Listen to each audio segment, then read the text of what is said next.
Les combats touchent la population civile et font 15 victimes parmi les ouvriers. Les villageois viennent se réfugier à la conservation.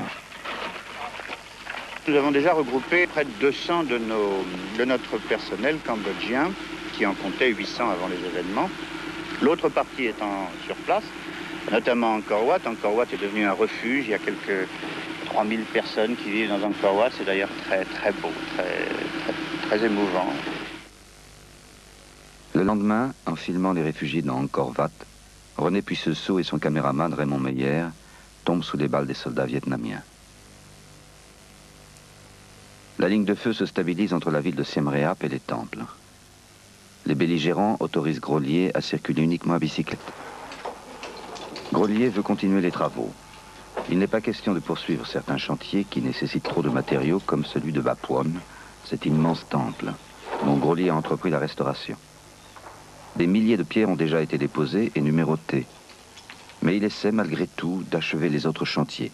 Dans son journal, il écrit le 25 août 1972, « Seule consolation, les chantiers ont marché très correctement.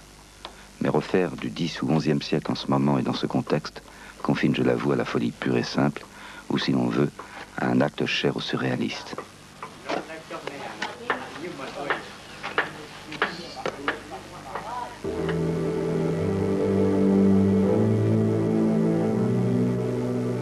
Au printemps 1973, Sihanouk, en tenue Khmer rouge, rencontre les chefs de la guérilla dans les temples d'Angkor. À la même époque, une nuit chez lui, Grolier est poignardé. À sa mère, avec qui il entretient une abondante correspondance, il envoie ces mots: « Tu n'as aucune raison de t'affoler, c'est un accident banal. » Profondément blessé au foie, Grolier est opéré. Dès le mois suivant, il repart s'occuper des temples, mais la guerre civile fait rage. En mars 1974, il écrit « À la veille de peut-être quitter définitivement le Cambodge. Faut-il faire un bilan, verser les larmes propriatoires et de rigueur, me sentir gêné, heureux, ou rien, peut-être tout simplement se taire. Ce qui est fait, bien ou mal. » Le Cambodge sombre dans le chaos. Les Khmers rouges prennent le pouvoir. À Angkor, les ouvriers de la conservation sont déportés. Certains temples servent de prison. À Phnom Penh, Sihanouk est enfermé dans son palais. Le Cambodge est transformé en un immense camp de concentration. Les Khmers rouges déclarent la guerre à leurs anciens alliés vietnamiens. L'histoire se répète. Déjà sous le règne des rois d'Angkor, les batailles successives et les temples que chaque nouveau roi érige épuisent le peuple khmer. C'est ainsi que Bernard-Philippe Grolier explique la décadence de la civilisation angkorienne. En France, il s'inquiète. L'abandon d'Angkor n'est pratiquement rien comparé aux souffrances du peuple khmer. Le plus important est de sauver le peuple, pas les monuments, pour le moment. Ceux-ci peuvent attendre. Sous les Khmers rouges de Pol Pot, le travail forcé et le génocide systématique des intellectuels et opposants anéantissent plus d'1 million de Cambodgiens.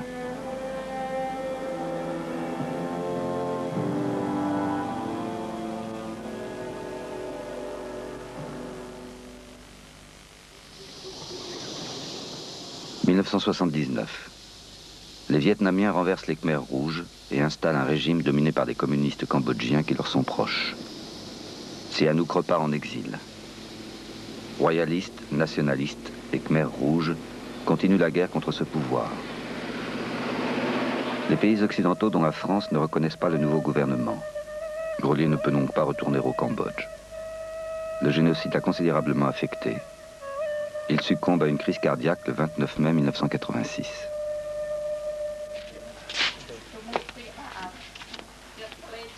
Sur place, petit à petit, les survivants dont fait partie M. Prem reviennent dans leur village, près des temples d'Angkor. Dans les années 80, seuls les pays du bloc communiste et l'Inde viennent aider les Cambodgiens à restaurer les temples qui, pendant la guerre, ont subi vandalisme et pillage. M. Prem travaille 3 ans avec eux. Fin 1991, les accords de paix sont signés. Norodom Sihanouk retrouve son trône. Angkor est inscrit sur la liste du patrimoine culturel et naturel mondial de l'UNESCO. L'école française d'Extrême-Orient est de retour, mais elle n'est plus seule à restaurer les temples. Au sein de l'association Apsara, l'État cambodgien et l'UNESCO développent et gèrent l'aide internationale. Prem revient au Bapwon, cet immense temple dégagé par Comaille et protégé par Marshall. Bernard-Philippe Grolier en avait commencé la restauration, brusquement arrêté par la guerre.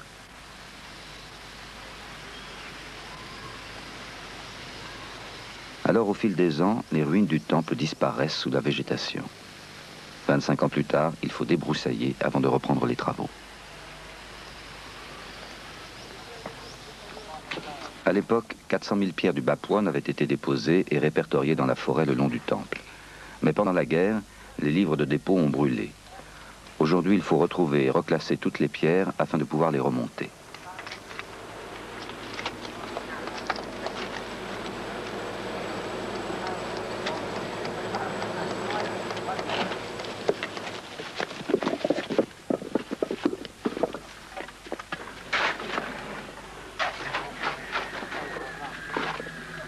Sur le chantier, Prem retrouve l'architecte Jacques Dumarsais, qui était l'adjoint de Grolier en 1970. Jacques Dumarsais a retardé son départ en retraite pour faire le lien entre le passé de l'école au Cambodge et les chercheurs d'aujourd'hui, dont Pascal Royer, qui terminera la restauration du Bapwon au début du XXIe siècle. Il vient du deuxième gradin du soubassement. Il y a du sable juste derrière. Et en fait, il a poussé. On l'a déjà coupé, mais... C'est-à-dire qu'une fois qu'on aura déchargé pas mal ici, là, une fois qu'on aura déchargé les pieds, au moins jusque-là, là, ça sera peut-être facile de bricoler le... Ça allégera, ouais. Ce l'angle a été refait jusqu'où? Jusqu'à la galerie? Jusque-là, oui. L'angle est refait jusque-là. Mais alors, là, ce qu'on pourrait faire, c'est refaire un truc maçonné, par faire du béton. Bon, hein? Parce qu'on l'a déjà fait une fois. Grolier disait, depuis près d'un siècle, ce sont des intellectuels étrangers qui ont trôné sur Angkor, moi étant le dernier. Nous avons ainsi, d'une certaine manière, dépouillé les Khmers de leur passé, alors que nous en écrivions l'histoire. Pour l'école, il est indispensable que des chercheurs khmers se réapproprient Angkor. En 1960, l'université d'architecture et d'archéologie de Phnom Penh est créée. Les Khmers rouges la détruisent. Aujourd'hui, les cours ont repris. On a des photos du Bakong au début de ce siècle. Hein, vous avez juste, ça s'arrête là. Il n'y avait plus rien en haut. C'est donc Glaise qui a trouvé tous les morceaux de la tour et l'a reconstruit. Ce qui vous explique que les pierres soient très souvent très abîmées parce que toutes ont été retrouvées par terre. Bon, alors comment est-ce qu'on a su que c'était du 12e? Ben, c'est qu'on a trouvé des quantités de motifs qui nous rapprochent d'Angkor Wat. Hein, mais en même temps, il y a des choses que vous ne trouverez pas à Angkor Wat, normalement. Regardez ce qui se passe au-dessus des Devata. Là. Si vous avez des éléments du style d'Angkor Wat, ça ne peut pas être antérieur au style d'Angkor Wat. Même si vous avez des éléments du style du Bakeng. Depuis 1989, nous avons essayé de réouvrir cette faculté de nouveau partir de zéro, bien entendu, et de nouveau d'essayer d'apprendre notre passé de manière scientifique. Et heureusement, nous avons bénéficié pour cela du concours, entre autres, de l'École française d'Extrême-Orient, mais d'autres institutions internationales aussi.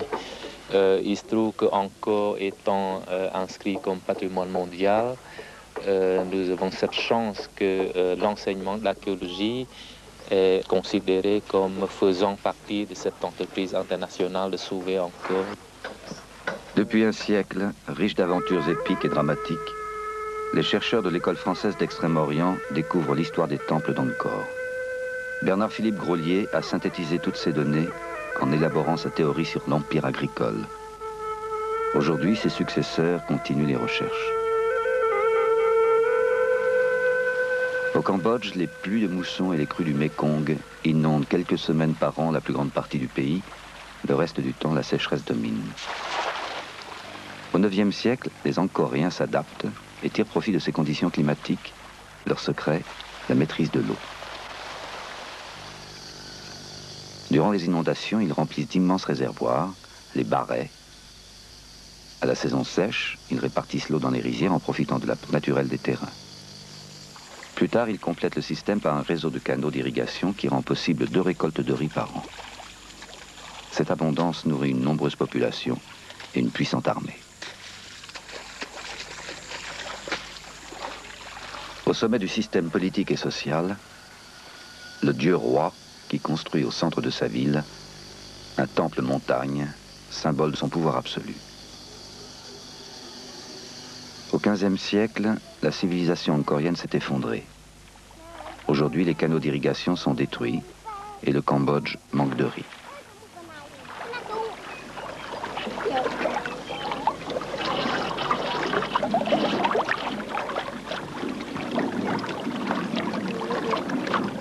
Un jour peut-être, les Khmers retrouveront la maîtrise de l'eau, le secret des temples d'Angkor.